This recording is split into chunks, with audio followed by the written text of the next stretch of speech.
Deep in the heart of the jungle, there lived an adorable baby elephant named Tembo. Now, Tembo was known throughout the jungle for his cuteness. His tiny trunk would often get into all sorts of mischief, but his big ears were even more famous. They were like two giant fans that would spin at the slightest breeze.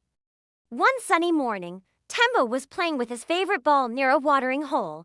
Suddenly, a strong wind blew across the watering hole, ruffling Tembo's massive ears.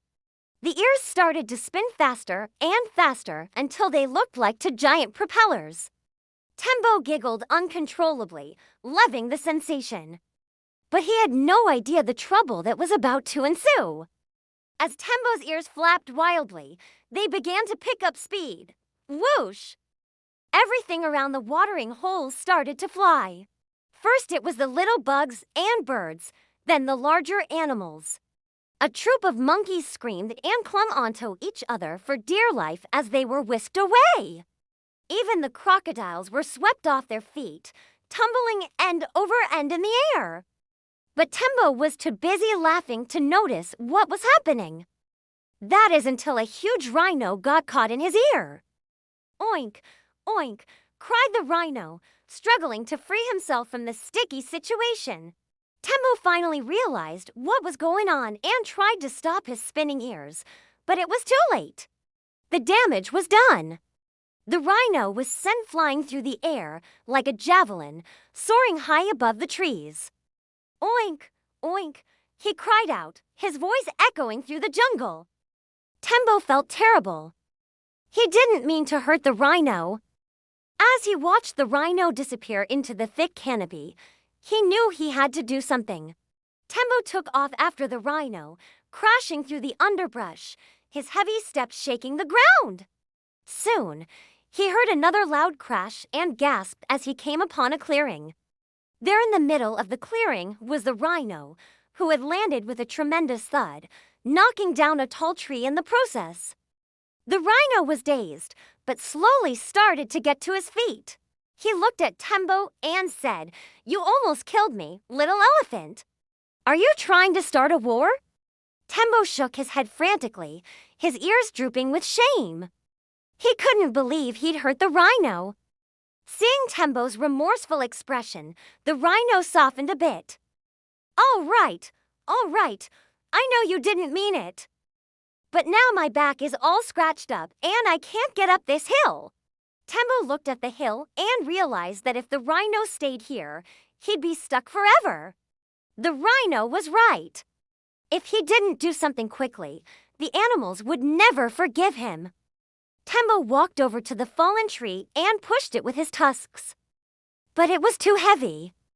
He pushed harder, his muscles straining. Just when he thought he might fail, he managed to push the tree over the edge of the hill and onto the path. Then he helped the rhino up the rest of the way. The rhino nodded his head in thanks. "That's all I needed, my young friend." "Thank you." And with that, he lumbered off into the jungle. Tembo watched him go, feeling much better now that he'd made things right. But he soon realized that his adventure wasn't over yet. As he turned to go home, he saw that the wind had shifted. And now everything that had flown away earlier was coming straight back towards him. Tembo gasped as he watched a flock of birds hurtle towards him. Their sharp beaks and claws were out, ready to attack. Tembo panicked. He flapped his ears wildly, trying to shoo them away, but it only made things worse. The birds swooped low, pecking and scratching at his ears. Tembo squealed in pain and tried to shake them off, but they were relentless. Just then, a troop of monkeys swung in front of Tembo, screeching loudly. "Foo, foo, foo." They yelled and grabbed onto the birds, pulling them off Tembo.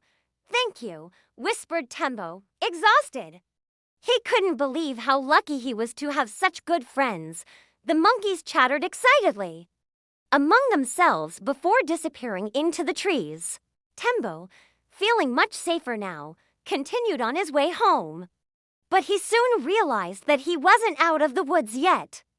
A low growl rumbled through the trees, and Tembo froze in his tracks. Out stepped a hungry lion, his eyes fixed on Tembo. Tembo trembled in fear. He knew he couldn't outrun or outmuscle the lion, so he tried to think of a different solution. Taking a deep breath, Tembo let out a loud trumpet. The sound echoed through the jungle, startling the lion. Tembo took his chance and charged. The lion, taken aback by Tembo's sudden burst of energy, stumbled backward. But as Tembo closed in for the attack, the lion lashed out with his paw. The sharp claws raked down Tembo's leg, drawing blood. Tembo cried out in pain and fell to the ground. The lion prepared for the final strike, but just then, a familiar voice boomed through the jungle. "Leave him alone, Scarface!" Out stepped the rhino, his face angry. The lion's eyes widened in surprise. He hadn't seen the rhino coming. "I was just leaving," he said, backing away slowly. Tembo knew the lion was lying, but he didn't care. Right now, his leg hurt too much for him to be brave. The lion slunk away, disappearing into the bushes. Tembo sighed in relief. He couldn't believe how lucky he was to have such powerful friends. The rhino walked over to Tembo and helped him to his feet. "Are you all right, little elephant?" he asked. Tembo nodded, even though his leg throbbed with every step he took. The rhino noticed Tembo's injured leg and said, "Hop on my back. I'll take you home." Tembo gladly accepted the offer and climbed onto the rhino's back. As they walked through the jungle, Tembo realized that he had learned a valuable lesson that day. Just because he was cute and small didn't mean he could do whatever he wanted. Sometimes his actions could hurt others, even if he didn't mean to. But he also learned that true strength wasn't just physical. It was also about being kind, helping others, and being a good friend. When they arrived at Tembo's house, his mother rushed out to greet him. She was worried sick when she heard about her son's adventure. But when she saw how well he'd handled the situation, she was filled with pride. "Oh, Tembo," she said, hugging him tightly. "You make me so proud." Tembo snuggled close to his mother, feeling loved and safe. He knew that no matter what happened, he could always count on her and the other animals for help. From that day forward, Tembo was more careful with his actions. He still loved to play and have fun, but he also learned to be more aware of how his actions could affect others. He continued to be the most adorable elephant in the jungle. But now he was also known for his bravery, kindness, and strength, and Tembo wouldn't have it any other way. Now check out this adorable video.